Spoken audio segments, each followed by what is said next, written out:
All right, so we are back at the Redwood City version 4 supercharger, and this time we're here to do a test with EVJect. So we're gonna get plugged in. I have it run down all the way to 0%, 0 miles on it. So hoping to see that 500 kilowatt rate right away. All right, so we have the EVJect hooked up here. Press the button on the supercharger. Get that there, then just pull the little lever up.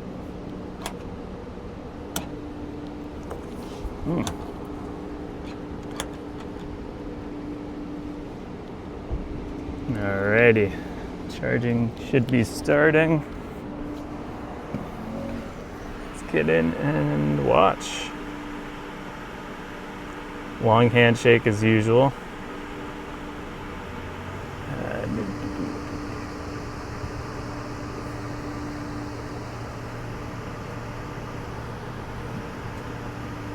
Oh, charging stopped. All right, gonna try plugging in again.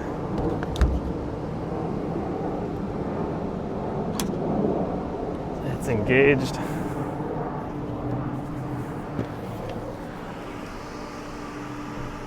We're still at 0%.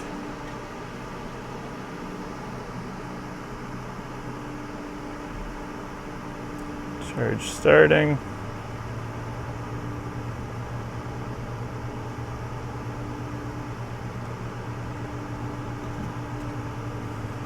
Oh, interesting. Getting another failure. I'm going to try one more time and then maybe switch stalls here. Alright, so we've switched stalls from the end there to 1C. Let's see if this is going to work. I do believe we're up to 1%, so hopefully we'll see the higher rates. That's engaged.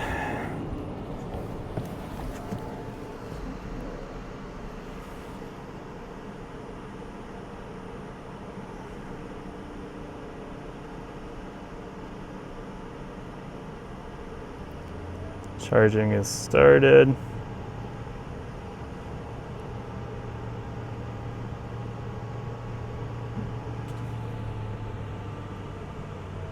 Not happy about something. Gonna try one more time without the EVJect and see if it works.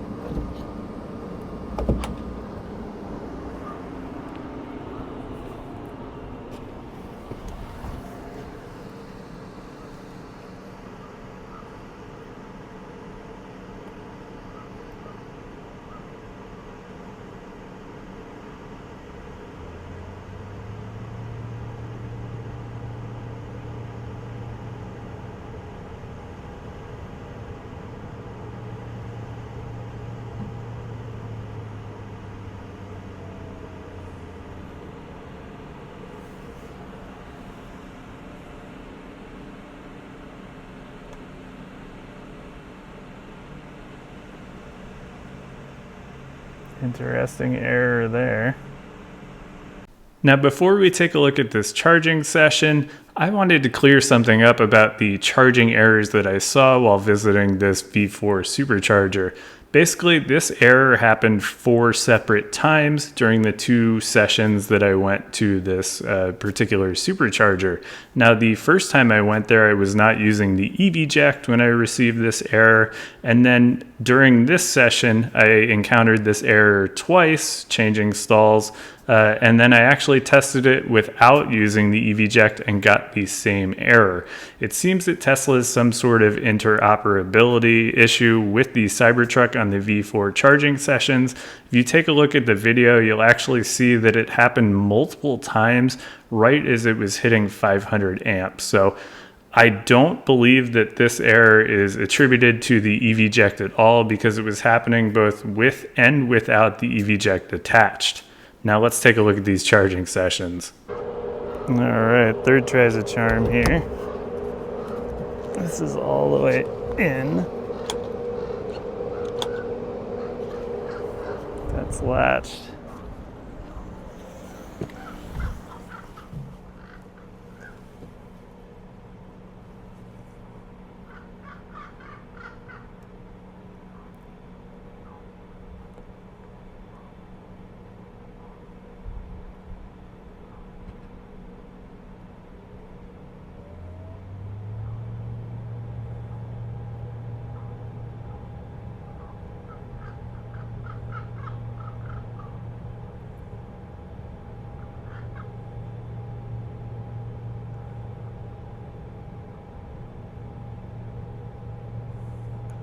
Looks like 476 was the peak there. Unfortunately, didn't get here, or I got here with 0 miles, but because of the errors on the previous stalls, wasn't able to get the full 500 again.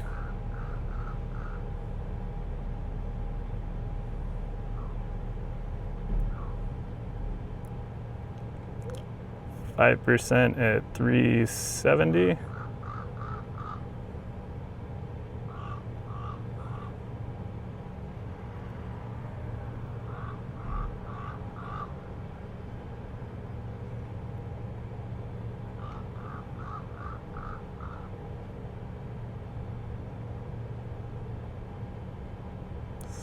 %, at 341 here.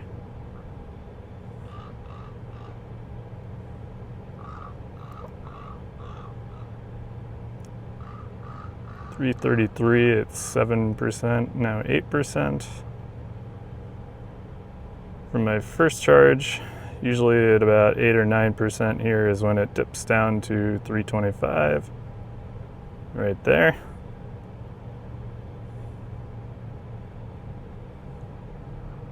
And 311.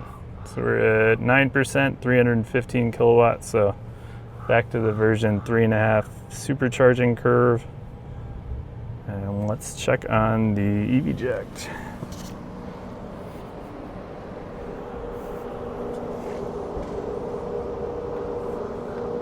Feels good. Cables are pretty much cool. Handles warm where it's exposed to the sun. EVJect is cool, like it's been inside still, even with all that pumping through it.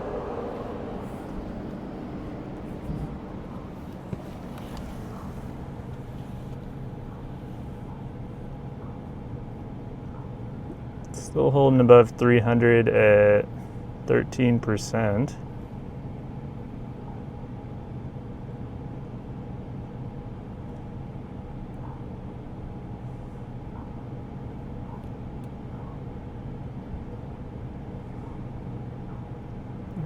Down below 300 now.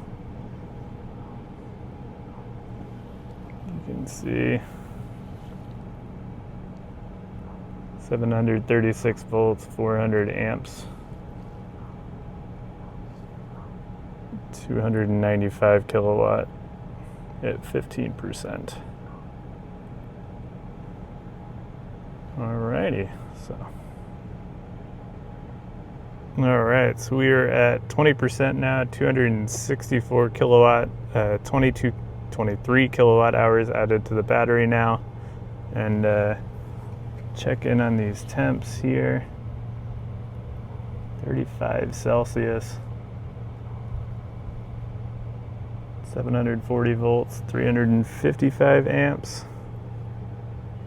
260 kilowatt. Let's go check on the EVJect.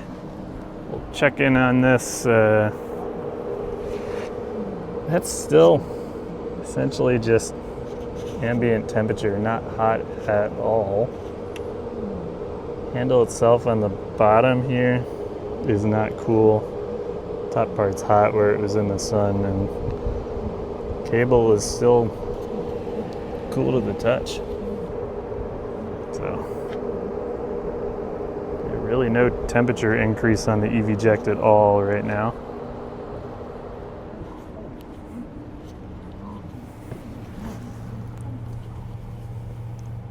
We're at version 3 speeds now, 250 kilowatt at 24%, 25%.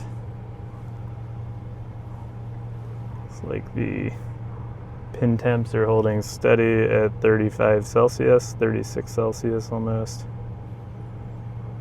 Got 325 amps or so at 740 volts.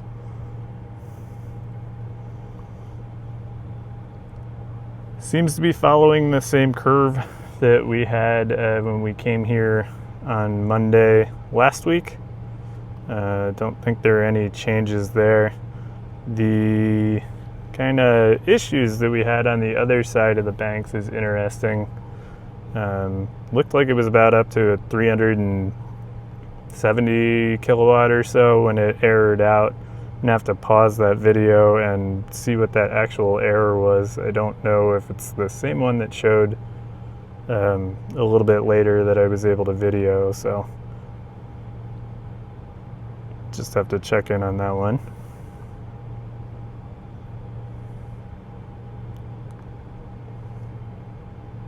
$227 kilowatt at 29%, about 33 kilowatt hours added. All right, so we're at 30% now, 34 kilowatt hours added. Pin temps up to 36.5 roughly, 744 volts at 280 amps, about 215 kilowatt. I'm gonna check on the EVJect.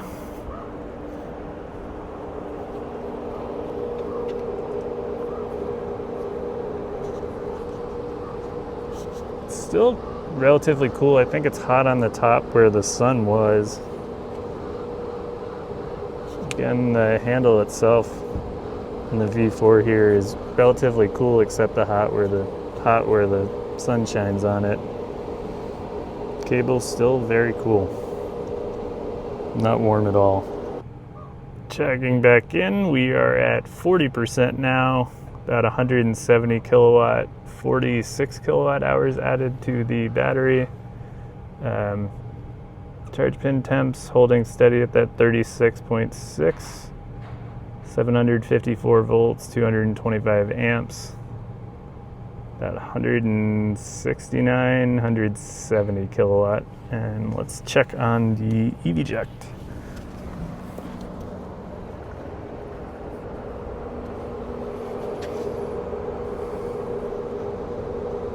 EVJect still feels about the same temperature, maybe a little bit of heat on the bottom, but I still think that's probably just the sun shining on it here. Tesla handle is relatively cool. Cable is still just about the same, just as cool. So yeah, I mean, EVJect handling this with ease, 45 kilowatt hours into it, and it hasn't even warmed up at all. Pretty impressive. One thing I have noticed is that even on these V4 sessions, it's not really like ripping on the fans on the truck itself. Kind of here, it's relatively quiet. Kind of surprised me. Situation update, we're at 50%, 143, 142 kilowatt, 58 kilowatt hours added, and 35.84 on the pins, which is actually cooler. They're cooling down. 765 volts, 183 amps. Let's go check on the EVJect, about 60 kilowatt hours in.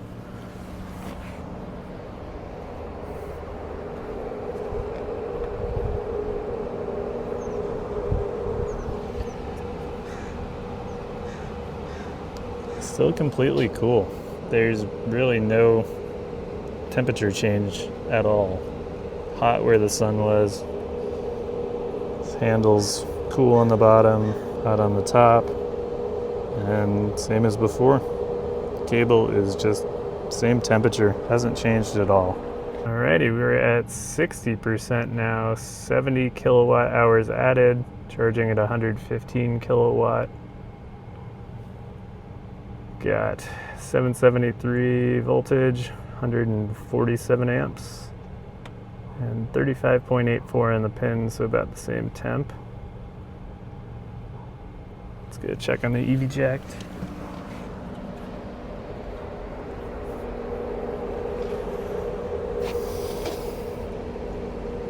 Cool as always.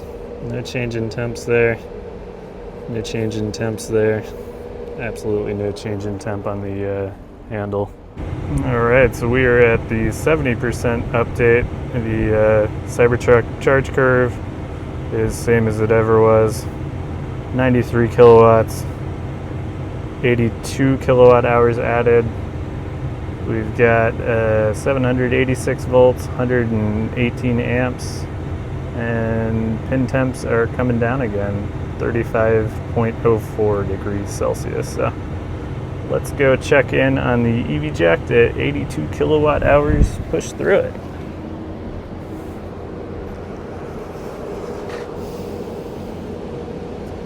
This thing is pretty much still just ambient temp, like no temp increase at all. Just where it's been in the sun is a little bit warmer, but other than that, nothing. Charger handle is cool, and cable is still cool. Man, I'm impressed. Absolutely no change with the EVJect in temperature here so far. Absolutely impressive. 80% check-in, 88 kilowatt, 94 kilowatt hours added. We're at 798 volts, 110 amps, and pin temps are back up a little bit to 35.84. This charge started, I believe, at 11:51, so we are about 38 minutes into the charge here. So let's go out and check on the EVJect.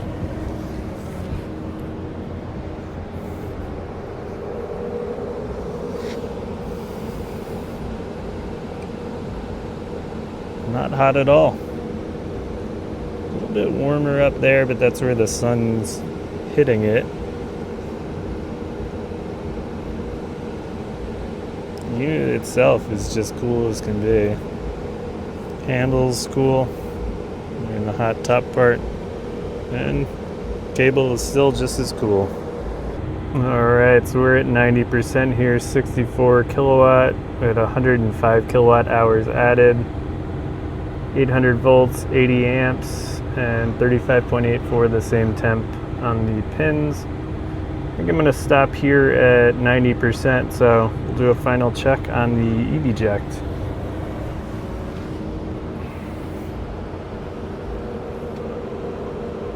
Just amazing. Same temp as it always was. Handle itself is cool, and cable is cool just like always, so EVJect handled that amazingly. Alright, so here I have the EVJect after the charging session. 100 kilowatt hours, a little bit more went through it, and temperature wise it's just hot where it was in the sun. The pins themselves and the plastic in here, just maybe a little bit warm, but not even anything unexpected. You know, the temperature it would be from being out in the sun. So great job, EVJect. V4 supercharging on the Cybertruck. This thing handled 476 kilowatt, no issues, and 105 or so kilowatt hours put through it amazingly. So that charging session is all wrapped up. We'll go back home and I'm going to get the data from the charging session and the GoPro, get that graphed out and compare it to the data that we have from the session I did last week, see if the charging curve is any different, and talk about it.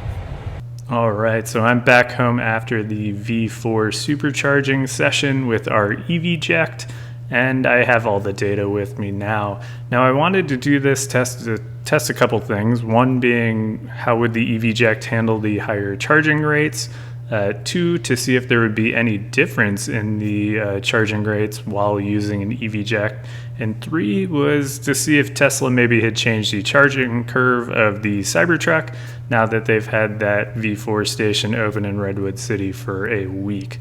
So, first graph we're going to bring up here is the charge curve. You're going to see the old charge curve in blue, the V4 from a week ago. The new one with the EVJect is in red. And the main thing to notice here is that there is no difference. It's the same exact charging curve that we saw before for point number 3, and that using an EVJect does not affect the charging rate at all. There was no thermal derating or changes in the charging session at all at any point during that session while using an EVJect. Now, honestly, I expected that. They test these things at much higher voltages to make sure they're safe, and basically there's nothing to worry about while using that EVJect, plain and simple. Now, the next graph that I'm going to bring up here is the temperature of the battery during that charging session. This is essentially the same exact graph that we saw during the previous session also. This one has the maximum temperature reached during the charging session of that 150 degrees Fahrenheit, just a little bit later in the charging session, about 40 to 45% here. So still seeing a bit of thermal leeway in terms of max pack temperature during the charging session, and hoping that potentially could mean a charge curve improvement to give us some longer durations of peak charging speed, not just that 2 seconds of 475 plus kilowatts. So the third graph that we're going to look at here is the net time advantage, and this is between these two V4 sessions. Essentially what you're seeing is that using an EVJect does not negatively impact your charging session. You're not going to see a difference in charge times that would be due to like a thermal derate or other issues by using an EVJect. So you can safely use your EVJect on a V4 station without worrying about it causing any change in the charge curve, and while giving you that opportunity to get away from a dangerous situation if you need to. Now, hopefully you enjoyed the charging session there that I did with the EVJect. If you are interested in an EVJect, you can use my coupon code MAHKUS, MAHKUS, to save 20% off the purchase price. Usually that stacks with whatever discounts they've got going on. So make sure you use my code. If you do, let me know in the comments down below. Hope you enjoyed this video, and we'll see you on the next one.